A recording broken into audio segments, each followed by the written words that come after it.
এই লোকগুলি যে আপনি একটা পিকনিক বন্ধ করতে পারবেন না সফলভাবে, এরা চালাবো দেশ। তরুণদের ব্যাপারে বলা হচ্ছে তারা তরুণ, তাদের অভিজ্ঞতা নেই। উপদেষ্টাদের ব্যাপারে বলা হচ্ছে তারা বেশি বয়স্ক। এটা হয় কি, একটা ব্লেন্ডিং লাগে ভাই। মেধাটাই ইম্পর্টেন্ট না, অভিজ্ঞতাটাও ইম্পর্টেন্ট। কোনো ম্যান্ডেট ছাড়াই আপনি ভ্যাট বাড়াচ্ছেন 100টা আইটেমে। এই ম্যান্ডেট আপনি কে দিয়েছে 100টা আইটেমে ভ্যাট আর সম্পর্ক শুল্ক বাড়ানোর জন্য? জি।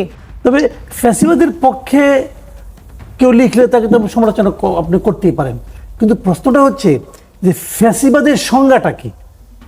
ফ্যাসিবাদের সংজ্ঞাটা কি উনি নির্ধারণ করবেন নাকি অন্য কেউ নির্ধারণ করবে? ফ্যাসিবাদ কি একটা দল নাকি একটা সরকার নাকি একটা ব্যক্তি?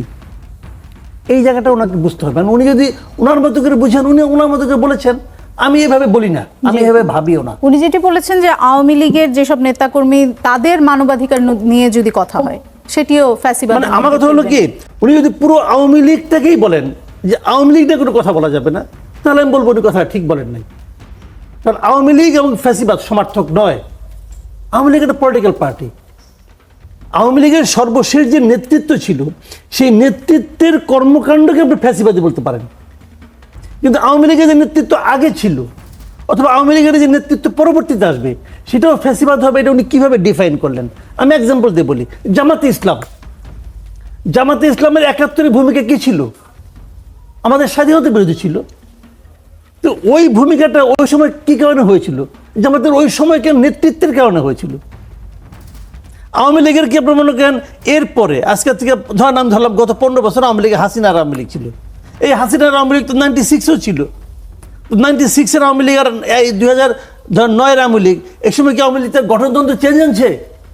আরে নাই, গঠনতন্ত্র একই আছে, ব্যক্তিটা চেঞ্জ হয়ে গেছে। ব্যক্তির হাতে প্রয়োগ করে, ব্যক্তির হাতে পরে এই গঠনতন্ত্র অন্যভাবে প্রয়োগ করা হয়েছে দেশের উপর, জাতির উপর। এখানে আমি তো 96-এর আওয়ামী লীগকে ফ্যাসিবাদী আওয়ামী লীগ মনে করি না, আমি তো করি না। শেখ হাসিনা এখন নাই, নেক্সট যদি আওয়ামী লীগ সেভাবে গণতান্ত্রিকভাবে অগ্রসর হয়, আমি ওটাকেও ফ্যাসিবাদী মনে করবো না।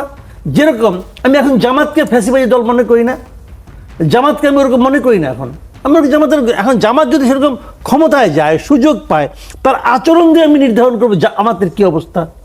আমি বিএনপি নেতা এখানে আছে না, বিএনপির সম্পর্কেই বলি। 91-এর বিএনপি আর 2001-এর বিএনপি আমি এক মনে করি না। আবার আগামীতে যদি বিএনপিতে ক্ষমতা আসে, তখন বিএনপি তার আচরণের মাধ্যমে সে মানুষকে জানাবে সে কোন বিএনপি হতে যাচ্ছে। আমি বিএনপিকে কি 2001-এর বিএনপিতে বিচার করব? 2007-এর, 2006-এ তারা যে নির্বাচনের আয়োজন করেছিল যেভাবে, সেই আয়োজনটাকে আমি বিএনপির বর্তমান সময়ের বিএনপির ক্যারেক্টার হিসেবে বিবেচনা করব? না, তা করব না। ওই সময় অন্য বাস্তবতা ছিল, এখন অন্য বাস্তবতা। কাজেই একটা পলিটিক্যাল পার্টিকে যেভাবে ঢালাও ভাবে তারা বলার চেষ্টা করছে, আমি মনে করি এখানে এক ধরনের শক্তি প্রদর্শনের মানসিকতা কাজ করে। জনাব মাসুদ কামাল, আসলে মানে কোনটি, বিএনপি যেহেতু ক্ষমতায় যাওয়ার ব্যাপারটা মোটামুটি নিশ্চিত তারা প্রায়, সেজন্যই তারা আগে আগে নির্বাচন চাচ্ছে, এই জন্য তারা সংস্কারের উপর খুব বেশি জোর দিতে চাচ্ছে না। আপনি এই বক্তব্য কতখানি একমত বা দ্বিমত পোষণ করেন? বিএনপি একটা তো পলিটিক্যাল পার্টি, তাদের তো নিজস্ব একটা পলিটিক্স আছে। আপনি যত খুশি বলেন, তারা তো তাদের পলিটিক্সের কথাই বলবে। সংস্কার প্রস্তাব যেগুলো আসছে বাংলাদেশে, আমি তো মনে করি যে বিএনপি তো একটা সংস্কার প্রস্তাব দিয়েছে এবং সেটা 31 দফা সংস্কার প্রস্তাব, এটার সঙ্গে তো আপনারাও আসছেন, একসঙ্গে সবাই মিলে দিয়েছেন। সেই প্রস্তাব নিয়ে, প্রস্তাবটা প্রকাশিত হওয়ার আগেও অনেক গবেষণা হয়েছে, ওনারা করেছেন। করার পর সরকার আবার কিছু সংস্কার কাজ করতেছে, এবং সরকারের এই সংস্কার কাজগুলো কারা করতেছে বিষয়টা কিন্তু খেয়াল করেন। সরকার মনে করেছে এই ক্ষেত্রে এই লোকগুলো এক্সপার্ট। কে মনে করেছে? সরকার মনে করেছে। ঠিক আছে, ওই এক্সপার্টগুলো কিন্তু ওনারা নির্বাচন করেছেন, কারোর সঙ্গে আলাপ করে করেন নাই। কিন্তু বড় জোরে আলাপ করে থাকলে ওনাদের সচিবদের সঙ্গে, মানে আমলাদের সঙ্গে আলাপ করে এই সংস্কার কমিশন করেছেন। এখন ওনারা সময় লাগাচ্ছেন কি লাগাচ্ছেন না, কি হবে না হবে আগাম মন্তব্য করতে চাই না। তবে নমুনা আমার কাছে পছন্দ না, যে নমুনা তারা করতেছে তাই আমি খুব একটা হ্যাপি না।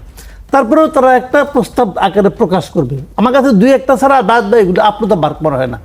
হয়তো বলবেন যে বেটা তুই কি বুঝোস, তুই কি সংবিধান বুঝ? আমি বুঝি না, আমি তো গণমাধ্যম বুঝি, গণমাধ্যম তো বুঝি রে ভাই।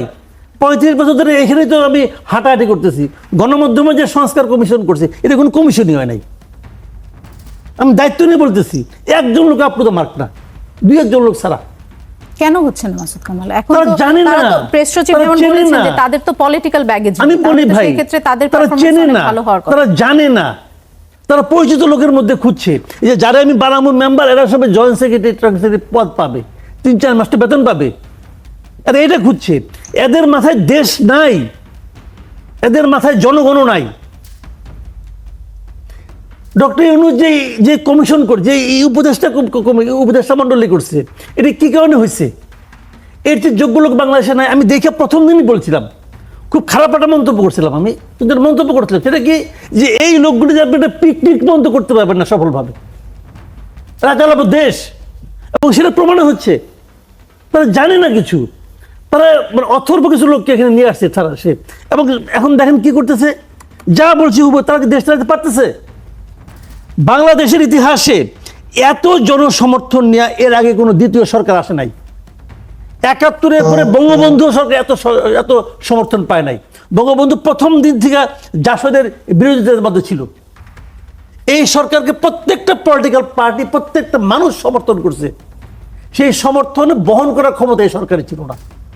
কতগুলি অথর্ব লোককে নিয়ে আসছে, বৃদ্ধ লোককে নিয়ে আসছে, দেশ চালাতে তারা পারছে না। কিন্তু তারা বানাইছে সংস্কার কমিশন। তাহলে তরুণদের ব্যাপারে বলা হচ্ছে তারা তরুণ, তাদের অভিজ্ঞতা নেই। উপদেষ্টাদের ব্যাপারে বলা হচ্ছে তারা বেশি বয়স্ক, তারা হ্যাঁ, অবশ্যই। তাহলে আসলে কারা করবে? তাহলে আপনি দেখেন, আপনি বললেন তরুণ কম অভিজ্ঞ, জি। এরা বেশি বয়স্ক, নড়তে চড়তে পারে না। তো মাঝখানে গ্রুপটা কই গেল?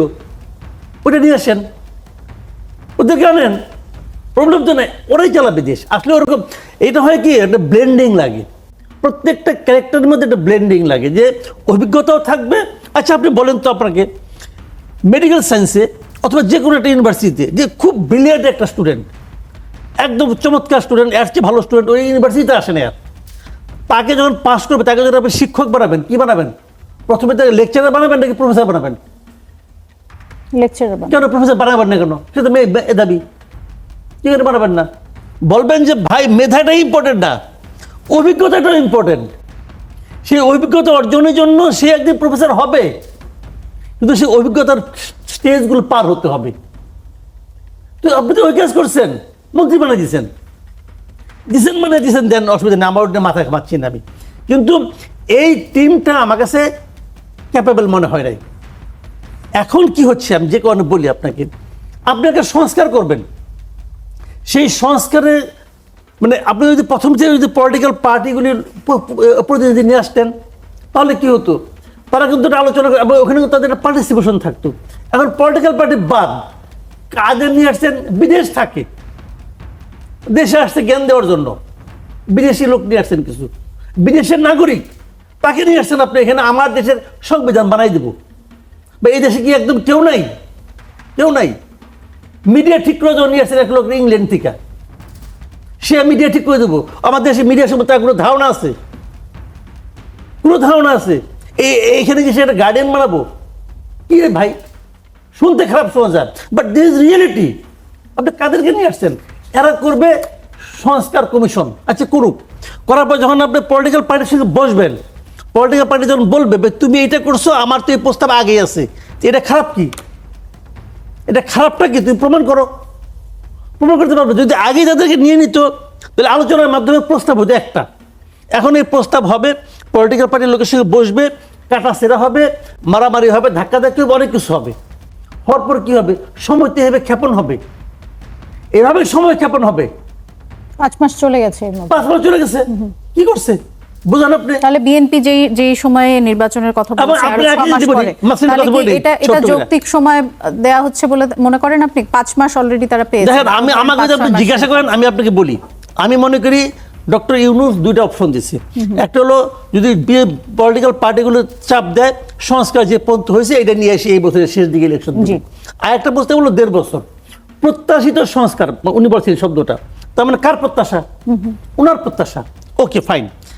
আমার কথা হলো, যদি এই ধরেন আগামী মাস থেকে ফেব্রুয়ারি থেকে সবার সঙ্গে বসলো, বসার পর আলোচনা করলো, কতদিন সময় লাগতে পারে? 2 মাস, 3 মাস? 3 মাস লাগান আপনি। তাহলে ফেব্রুয়ারি, মার্চ, এপ্রিলে সংস্কার প্রস্তাব কমপ্লিট। তারপরে মনে করেন ড্রাফটিং করবেন, আরও 1 মাস নেন, মে মাসে সব কমপ্লিট। আর কি লাগে? ভোটার তালিকা ইলেকশন কমিশন আগেই বলে দিয়েছে তারা মার্চের মধ্যে ভোটার তালিকা বানায় ফেলাবে। তাহলে সংস্কারও কমপ্লিট, মার্চের মধ্যে ভোটার তালিকাও কমপ্লিট, আপনি ইলেকশনের জন্য আরো 1 বছর নেবেন কেন? কি কারণে নেবেন? আপনি তো পারতেছেন না, আপনি কোনো ম্যান্ডেট ছাড়াই আপনি ভ্যাট বাড়াচ্ছেন 100টা আইটেমে। এই ম্যান্ডেট আপনি কে দিয়েছে 100টা আইটেমে ভ্যাটের সম্পর্ক শুল্ক বাড়ানোর জন্য? জি, আপনার তো কোনো ম্যান্ডেট নাই। একই ধরেন বিএনপি ক্ষমতায় আসলো, ধরেন জামাত ক্ষমতায় আসলো, হাইপোথেটিক্যালি ধরেন আপনি জামাত ক্ষমতায় আসলো, জামাত কিন্তু একটা ভ্যাট বাড়ানোর সময় 5 বার চিন্তা করবে যে আগামী বছর কিন্তু আমাকে এই পাবলিকের কাছে যাইতে হবে, পাবলিক আমাকে প্রশ্ন করবে তুমি ভ্যাট কেন বাড়াইছো, আমি কি জবাব দেবো? ডক্টর ইউনূসের করে এই ধরনের কোনো জবাব দিতে ব্যবসা আছে? আছে কিছু? কিচ্ছু নাই, ইচ্ছা হলো বাড়াই দিল। ভাই আপনি যখন আপনার যোগ্যতায় প্রমাণ করতে পারেন নাই, আপনার তো কোনো জবাবদিহিতা নাই। তাহলে বিএনপির যে দাবি সেটি আপনার কাছে যৌক্তিক মনে না, হচ্ছে? আমি সমস্যা নিয়ে আমার কোনো আলোচনা নেই। আমি মনে করি ইলেকশন এ বছরের অক্টোবরের মধ্যে হওয়া সম্ভব, এটা আমার পার্সোনাল অপিনিয়ন। এখন বিএনপি নিশ্চয়ই তাদের একটা হিসাব আছে, তারা সেই হিসাবকে যদি জুন মাস বলে এটা তাদের ব্যাপার। সেটির আগে যে তারা মৌলিক যে সংস্কারের কথা বলছিলেন যাতে করে এ ধরনের ফ্যাসিবাদী একনায়ক ব্যবস্থা আর দেশে ফেরত আসতে না পারে, সেটি কি এই সময়ের মধ্যে করা সম্ভব বলে আপনি মনে এটা করেন? পৃথিবীর কখনোই সম্ভব না। আমি আরেকটা ছোট্ট উদাহরণ দিয়ে শেষ করি আপনাকে। দেখেন যারা মুসলমান আছে তাদের জন্য জীবনধারাটা কি আছে? কোরআন। কোরআন তো একটা, সারা দুনিয়ার জন্য একটা না। এই কোরআন যারা মানে সব মুসলমানকে একরকম?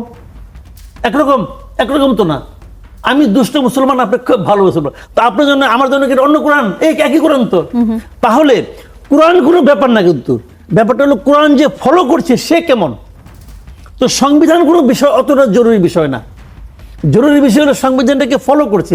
এই যে শেখ হাসিনা যে বলছে এই সংবিধানে খারাপ সংবিধান মানলাম, এই সংবিধানে কোথাও লেখা আছে যে প্রধানমন্ত্রী বোন প্রধানমন্ত্রীর মতো পাওয়ারফুল হবে, প্রধানমন্ত্রী বোন আইজি নিয়োগ করবে? আছে লেখা?